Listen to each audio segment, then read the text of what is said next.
It might be more random and rambling than normal if I don't have these to kind of guide me along. And for those, Chad's out of town this week, but it looks like we were able to get the live stream going, so that should be working. And if you're watching online, we want to welcome you as well. Or even later in the week when we get the audio posted on our website. Teresa, we need to dismiss kids. Okay? So, Bob, Landon, I know, I can never resist a corny joke. When I was in college, I was a full-time student, and I also worked pretty much full-time at a restaurant. You've probably heard me say that before if you've listened to me much. And because of that super busy schedule with both things, I really didn't have time to exercise much or really do anything beyond school and work. It seemed like that's basically all I did, and during the week just sleep, 3-4 hours a night if I was lucky. But I wanted to get some exercise in somehow, and so I got my friend, I set up with him to meet at the racket club at 6 in the morning on a Tuesday or whatever it was during the school week. And that was just about the only time I could make that happen. I just slide this a little bit too. Yeah. So I'm accident prone. Actually, I went for a run yesterday and tripped and fell down on the street twice. So, and it's because my shoelaces are too long. I am clumsy, but it was because of the shoelaces. I didn't just fall for no reason. But anyhow, so because my schedule was so busy and intense, it was hard to sacrifice that time, and it even meant even less sleep to be able to go try to meet early like that. And so it was very frustrating when I got there to the racket club and got there a few minutes before 6 and my friend wasn't there. Waited till about 10 after, he's not there. 15 after, 20 after, and you only have these courts reserved for like an hour, but he never did make it. After, I'm already getting up early, not enough sleep.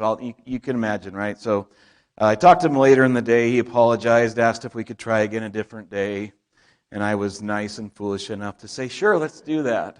And so I showed up again another time, 6 a.m., same thing. Tried a couple more times, and finally I just kind of, I wasn't mean or anything. I just kind of stopped trying to arrange these things because he wasn't going to show up. Now, in my more recent adult years, and even up to the present time, like just a few days ago, another friend, and we like to go running together. And, we've set up many, many meeting times to do just that.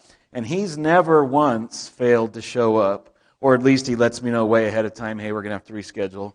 But I've never shown up for nothing, not one single time.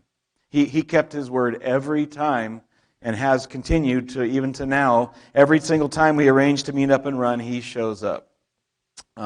So in the example of these two friends, you see the difference, obviously. It was up to me to trust or not to trust that the other person would show up. But ultimately, that depended, I think, on the object of my trust, right? One friend was going to be there every time, and one friend obviously was not.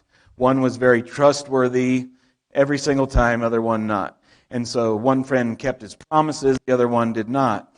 And so you might imagine who I put more trust in over time, right? The one who keeps his word.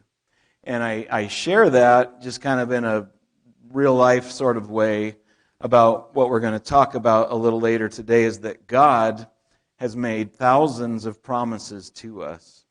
And it's impossible for him not to keep his promises. And so we can trust that he will do just that. In fact, that's really what faith is all about. It's believing that God is going to keep his word. That's what faith boils down to, as we'll see.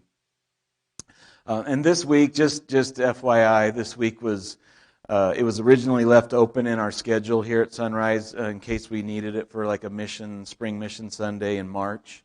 We're actually going to do that more mid-April now. But since this week was open, we just kind of kept it as a standalone message. So we're taking a break from our James series this week, and then next week we'll get back to that. And I'm excited to tell you that next week our friend and former elder Paul Steele is actually going to share a message with him, and he hasn't done that for a long time. He's willing to do that, and we're super excited about that. So you get, and I know Tom will like this, you get the benefit of not hearing me next week, and the double bonus of you get to hear Paul. I know, exactly. So Yes, I resemble that remark.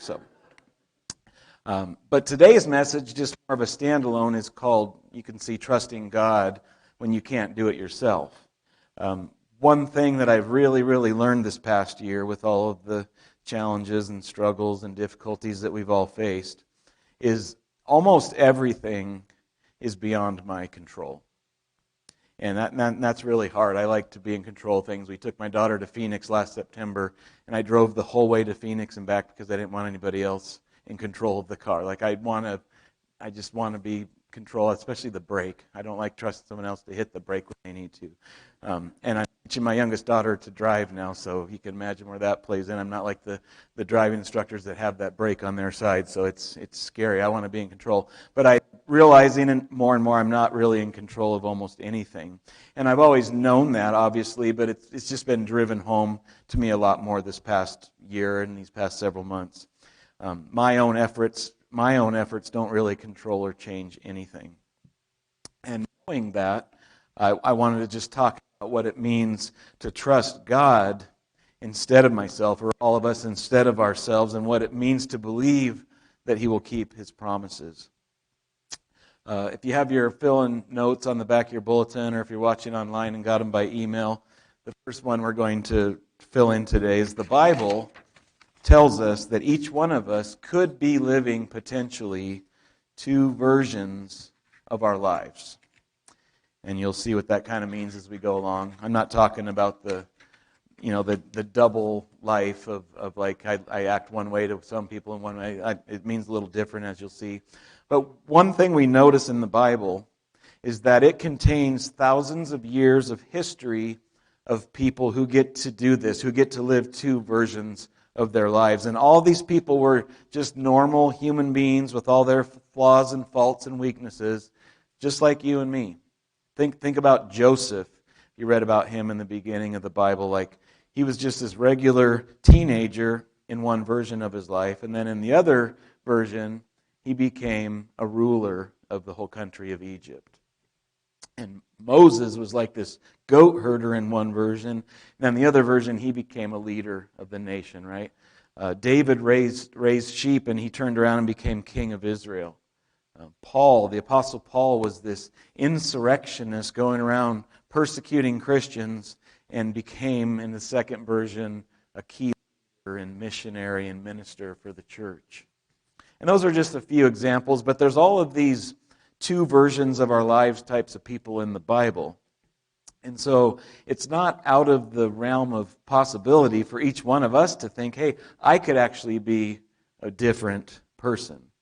Think about Deborah. I don't know if you remember much about Deborah. She's one of the great female heroines we see in the Old Testament of the Bible. She was like a wife and a stay-at-home mom. But when these countries outside of Israel began to press on her borders, began to do just terrible things to the Israelites, well, she raised up an army, and she defeated Israel's enemies, and she became a leader, a ruler in her country. One day she's bathing kids and cooking dinner. Another day she's this powerful military leader. And I'm not sure which one's more difficult, raising young kids or fighting, But very different versions of our life, right? And if you're like me, it can be easy for us sometimes to feel kind of stuck in our lives. Like maybe we're flying around the wintertime, this kind of holding pattern above Spokane International Airport, and we just can't land. Well, today we're going to look at Hebrews chapter 11. It's this chapter of the Bible that some have called Heroes of the Faith or the Hall of Faith. And this chapter talks about a number of people who did what we're saying about living the two versions of their lives. There's this before, and then there's this after. And just kind of have that in mind too, because when I talk about someone's afterlife, I'm not talking about after we die and leave this earth. I'm talking about while we're on this earth, this was my before life and my afterlife as I'm still living here, if that makes sense. And so Izzy's actually going to come up here, and so we're going to see there's this before and after in their lives, and we're going to look at the last several verses of Hebrews chapter 11, starting at verse 32, and Izzy's going to read those verses for us.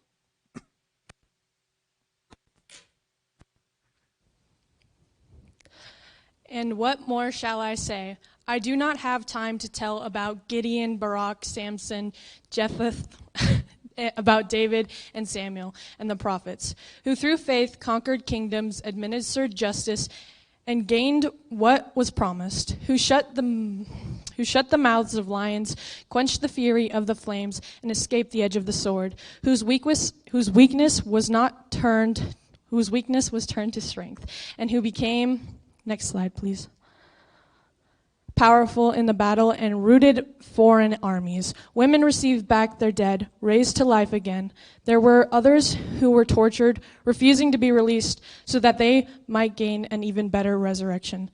Some faced jeers and flogging and even chains and imprisonment. They were put to death by stoning, and they were sawed in two. They were killed by swords. They went about in, next slide, sheepskins and goatskins, destitute, persecuted, and mistreated. The world was not worthy of them. They wandered in the deserts and mountains, living in caves and in holes in the ground. These were all commended for their faith, yet none of them received what they had been promised, since God had planned something better for us, so that only together with us would they be made perfect. Thank you, Izzy. That's one of my favorite little phrases in all the Bible, that verse 38, the world was not worthy of them.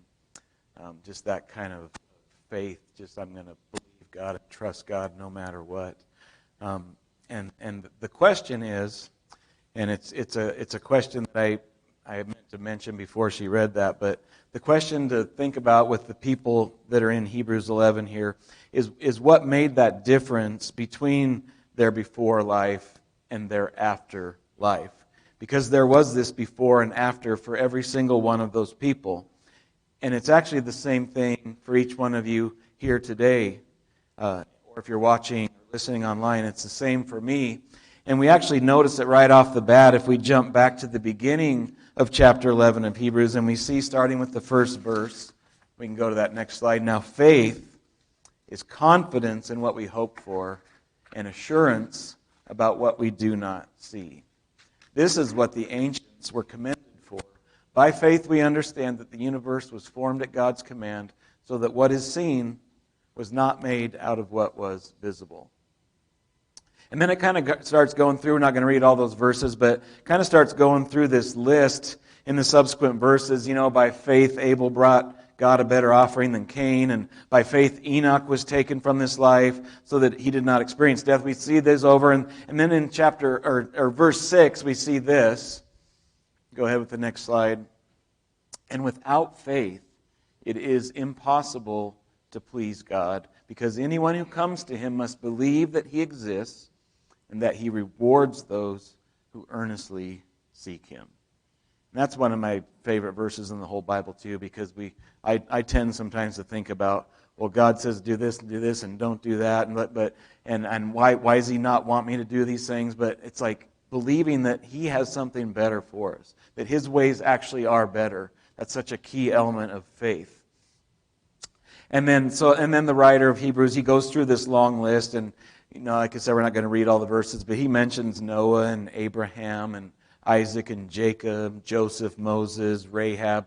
And then he comes to the people that were mentioned, that what Izzy just read in those verses toward the end of the chapter. And what we see is that, and it's the next fill in the blank on your notes, we see that the difference between someone's before life and after life is faith. Okay? The afterlife becomes a reality when a person begins to live by faith. As just one real-life example of this, there's this story of this mom, and she had this incredible faith. And when her kids were young, her family was very poor, and they just relied entirely on her just little small income. And she refused to accept food stamps or anything like that from the government. She just decided, you know what, I'm just going to completely rely on God. And when she was asked, how in the world did you do that? She said, well, I have to be honest. She said, I don't recommend this, but here's what I did. There would be times when we wouldn't have enough money for groceries, and so what I would do is I would pull out the checkbook at the store, and I would say, Jesus, I don't have enough money right now to pay for these groceries, but I'm going to write this check and I'm going to give it to the grocery store. By faith, knowing that you're going to provide. And she said she did that when her kids were growing up through about 15, 20 years. And she said, not one time did I ever bounce a check. Now, remember, she said, I don't recommend doing this, right? And I wouldn't personally recommend it either. It's not even really legal to write a check if you don't know for sure the money's in there to cover it, right? But having said that, it's pretty incredible to consider the genuine trust that this woman had that God was going to keep His promise and meet her needs. And just by the way, a little aside, I actually know of a pretty similar real-life story that involves a couple in our church at Sunrise. Not saying who they are because I don't have permission to share this, but I'm sharing anyway without saying who they are. Just a couple that many of us know and love and respect. But during the early years of their marriage, money was so tight they really couldn't even afford food. They still wanted to be faithful to God, and so they actually tithed to God. They actually gave back that offering to God that should have been their grocery money. They tithed that away because they wanted to be faithful. They trusted that God was going to keep His promise to provide for them. And you know what? They did that, and they always had food on their table. Different things happened. Sometimes people would drop off, food, whatever, but they always had food on their table. They trusted God, and He kept His promise. And that's what that afterlife, that life of genuine faith, looks like. Now, according to one source, because I didn't go through and count them all myself, but there are well over 8,000 promises in the Bible. Okay, all the time God is making promises to His people, and He's telling them in the face of what you see right now, I just want you to trust. And here's the difference between someone in their before life, where they do not live by faith, and their afterlife, when they begin living by faith. And it's this, in 1 Corinthians chapter 2 and verse 14, we can look at that together. The person without the Spirit does not accept the things that come from the Spirit of God, but considers them foolishness and cannot understand them because they are discerned only through the Spirit. As just one example related to what I shared a moment ago, like tithing away your grocery money, that's really foolish, right? Well, not if you trust God that He will keep His promise to provide for you. Not if you really believe that everything is His and you're just giving back and you're trusting Him and you believe His word that He's going to provide for you. People can be skeptics sometimes when they hear that we believe in God, or that we pray, or that we sing songs of worship to God. They might kind of laugh at us, think we're kind of foolish because they don't understand. And I don't mean that as like a put down. I mean they really don't understand. They really don't believe for sure that there is a God who exists and that He rewards those who seek Him, as we read earlier in that 6th verse of chapter 11 of Hebrews. And I think there's two kinds of people who are really still living that before life that I'm talking about. One is just those who just don't follow Jesus, don't believe in God, obviously, right?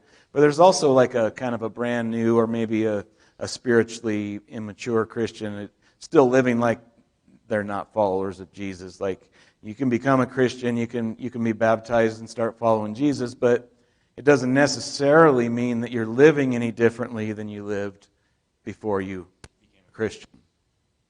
It's not until you begin to actually, first of all, it's your next fill in the blank on your notes, read in the Bible what the promises are, and then start to act like you really believe that God is going to keep His word, that He's going to meet His promises. God says He'll provide. I believe He'll provide. He says, we're going to talk about a few of the promises in a couple minutes, but when we do that, then we're living differently. Then we're actually living that second version of our life. Think about Joshua chapter 3 in the Old Testament. And this is something that I've talked about a few times in the past, and it's an observation that comes from the preacher and author Brian Jones. But in Joshua 3, the people of Israel spent 40 years in the desert, and they eventually make it to the edge of the Jordan River. and they're getting ready to cross over into the promised land, and God tells them, cross the river. Well, the problem is that the river we see in that chapter, the river is at flood stage.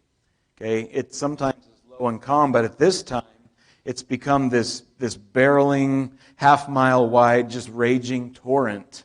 Okay? And so you could imagine, especially like elderly people and kids, or maybe those who have small children, thinking, okay, if we go across this river, we're done, we're dead, right?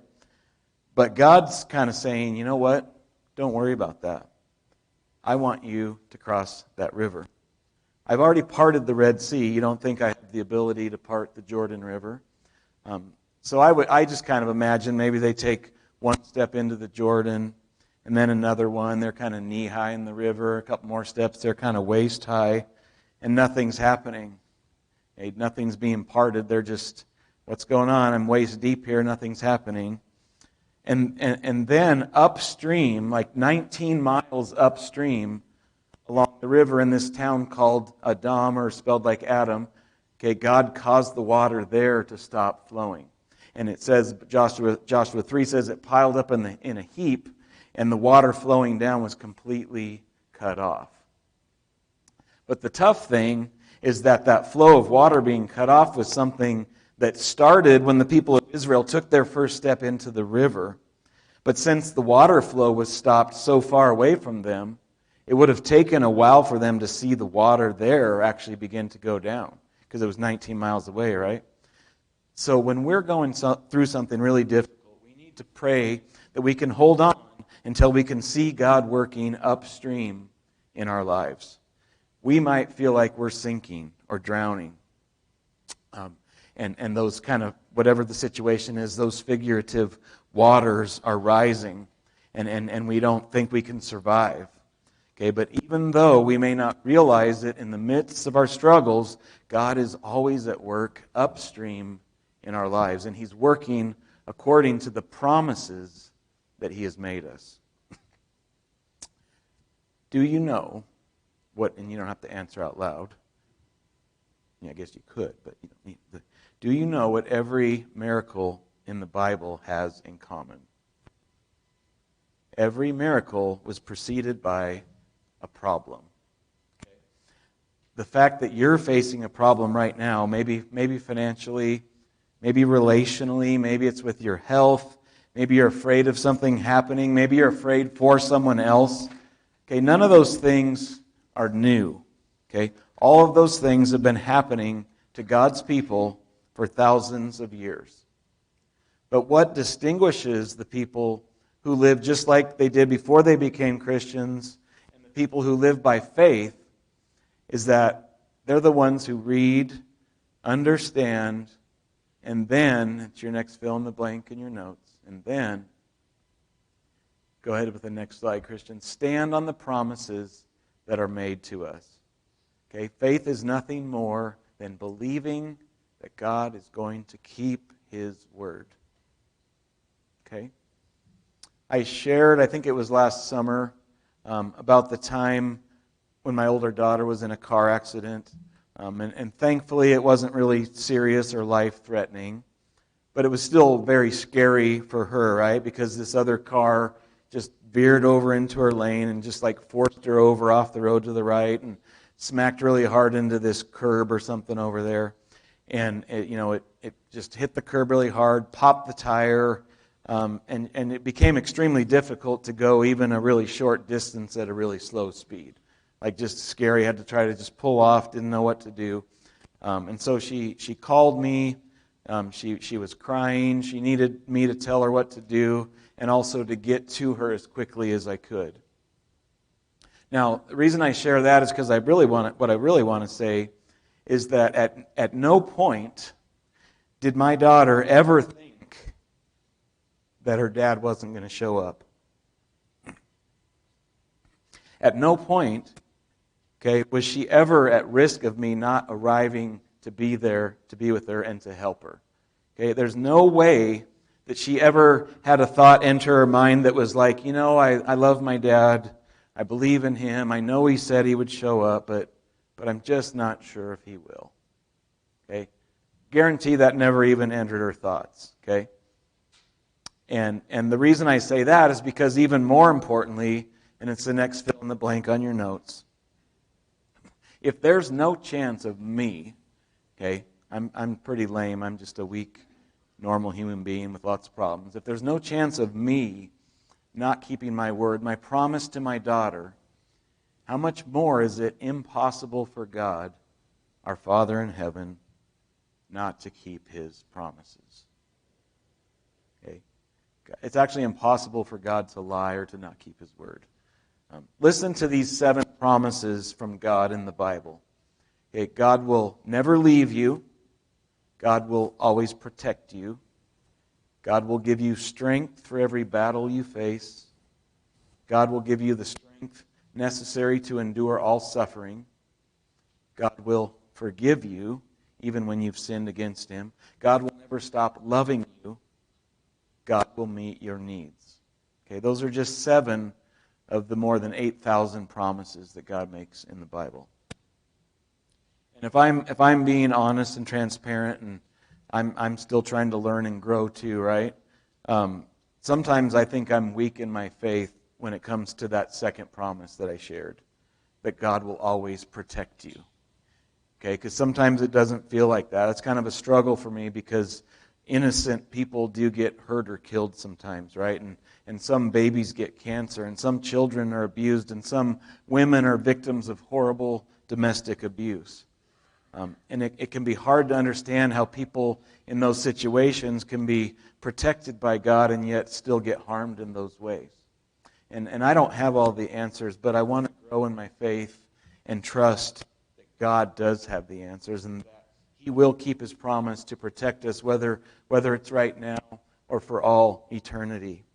Because God actually cares more about our spiritual health than our physical health. Our bodies will die, even if we don't have something bad happen right now, like at some point, our bodies will die, but our souls will live forever.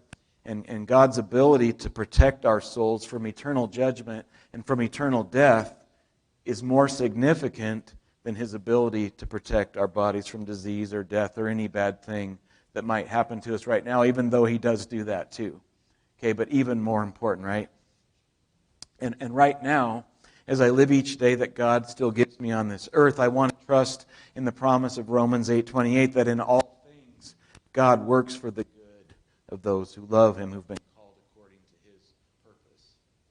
I want to trust God to bring about His purposes even through the suffering that people experience. And I want to trust that He will not let any bad thing happen that will not ultimately bring more good than harm.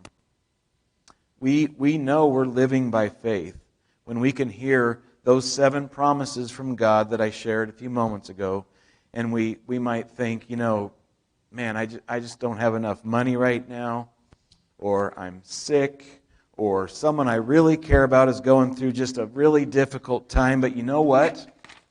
I could fret, I could worry, I could get angry, I could stuff my emotions inside, I could do all kinds of things, but you know what I'm going to do? I'm just going to rest right now in those promises. I'm going to relax in those promises.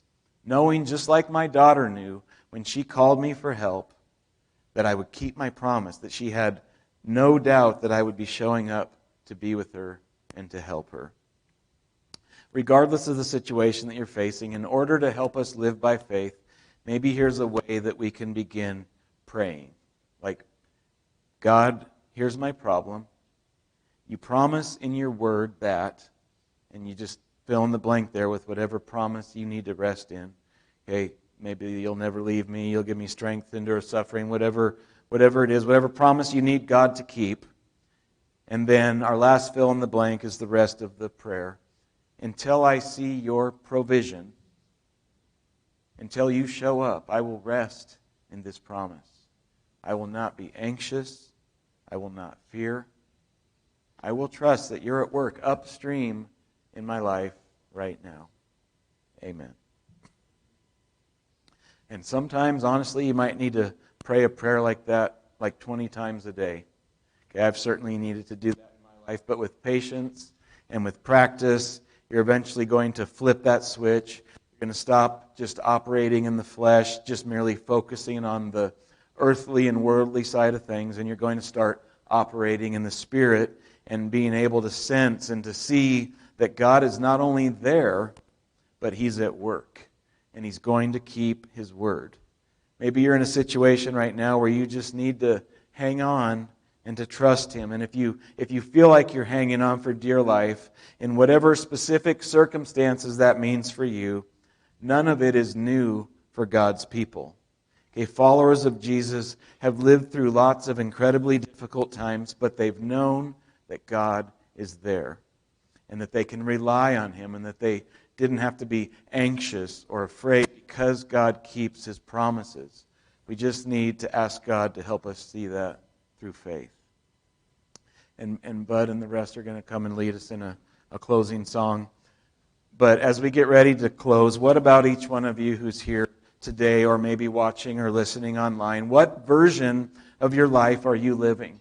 Are you a different person than you were before? And if not, do you want to be? Do you believe that God exists? Are you confident of what you hope for?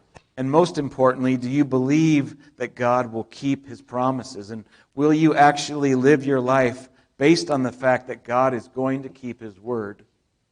And when things get really tough and you feel like those waters are rising all around you, can you pray and hold on until you see God working upstream in your life?